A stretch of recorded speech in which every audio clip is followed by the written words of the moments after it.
The second point, deal with material world with discrimination but have faith in God. तो भगवान के संसार में भगवान के प्रति हमारा विश्वास होना चाहिए और ये संसार के प्रति हमारा विचार होना चाहिए। तो दो चीजें, विश्वास और विचार। लेकिन हम क्या करते हैं, संबंध में विश्वास रखते हैं और भगवान की बात जब आता है विचार करते हैं। भगवान का अस्तित्व के ऊपर हम विचार करते हैं, गीता का प्रामाणिकता ऊपर हम विचार करते हैं, सचमुच वैकुंठ है कि नहीं उसके ऊपर हम विचार करते हैं, विश्वास नहीं करते हैं। ये हरे कृष्णा महामंत्र जप करेंगे तो भगवान के पास जाएंगे क्या, उसके ऊपर हम क्या करते हैं, विचार करते हैं, विश्वास नहीं करते हैं। लेकिन संसार के व्यक्ति के ऊपर जानबूझकर जाने अनजाने हम क्या कर लेते हैं, विश्वास कर लेते हैं। विचार करना चाहिए। इस संसार में कोई भी संबंध जोड़ते हैं, जोड़ने से पहले क्या करना चाहिए, विचार विमर्श करके संबंध जोड़ना चाहिए। लेकिन हमारा क्या होता है, उल्टा होता है। भगवान के ऊपर विचार करते हैं और संबंध के साथ हम क्या करते हैं, विश्वास करते हैं। संबंध को विश्वास करना है लेकिन पहले विचार करके करना है। और जीवन भर हम क्या करते हैं, भगवान के ऊपर विचार करते करते चला जाते हैं और विश्वास होता ही नहीं। इसीलिए जनरली आपको विश्वास के साथ रहना है तो पहले भगवान के साथ विश्वास जोड़ो और उसके बाद क्या करना चाहिए, समाज के साथ विचार के साथ हमें जीना चाहिए। तो वास्तव में संसार में हम कहते हैं ना कि वास्तव में संसार में कोई किसको चाहता नहीं। वास्तव में संसार में कोई किसको चाहता नहीं है। सब लोग अपने आप को चाहते हैं और सब लोग अपने आप को चाहते हैं, इसीलिए सब लोग दूसरे को चाहते हैं और कुछ नहीं।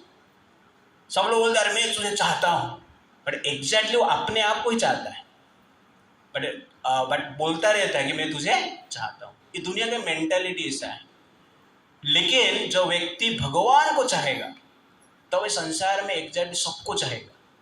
अब यहां पर देखेंगे वसुदेव और देवकी। तो देवकी को मारने के लिए कंस क्या कर रहा, तलवार उठा रहा है। वसुदेव जी आगे जाके बताएंगे बहुत कुछ रोकने के लिए। बट सब कुछ होने के बाद भगवान कृष्ण का जन्म हो जाता है।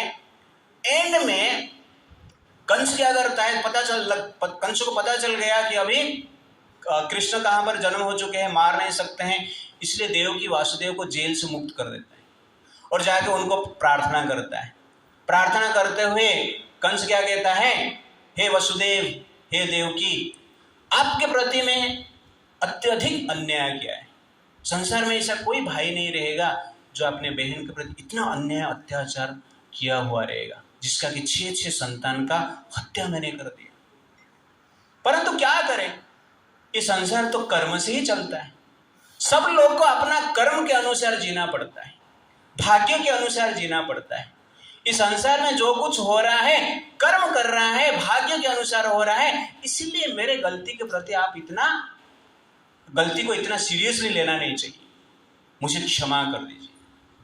तो वसुदेव और देवकी क्या करते हैं, कंस को क्षमा करते हैं और कहते हैं आप सही कहा है, कर्म के कारण ही संसार में सब कुछ हो रहा है। इसीलिए आपने जो हमारे प्रति किया है ये हमारा भाग्य था, कर्म था, हम आपको दोष नहीं दे रहे।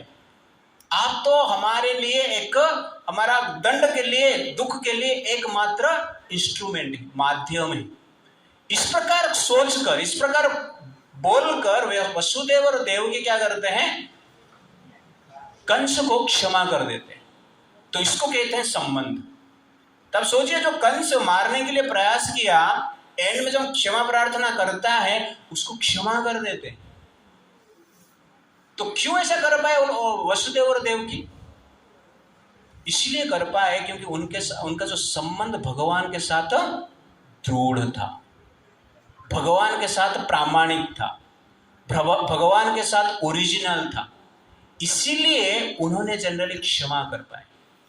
कभी कभी कहते हैं ना कि संसार में हमें जीना है तो एक ही माध्यम है, एक ही सूत्र है, वो क्या है, क्षमा करना। लेकिन ये क्षमा करना इतना आसान नहीं है।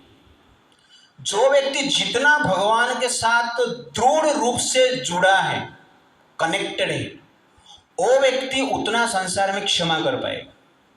और जितना कम से जुड़ा है उतना क्षमाशील सहनशील हो नहीं पाएगा। इसीलिए आपको संसार का संबंध को भी सुधारना है, तो पहले भगवान के साथ जो संबंध है उसको सुधारना अत्यंत आवश्यकता है। संसार का संबंध को शुद्ध रखना है तो भगवान के साथ जो संबंध है वो भी शुद्ध होना चाहिए, वो भी विशुद्ध होना चाहिए।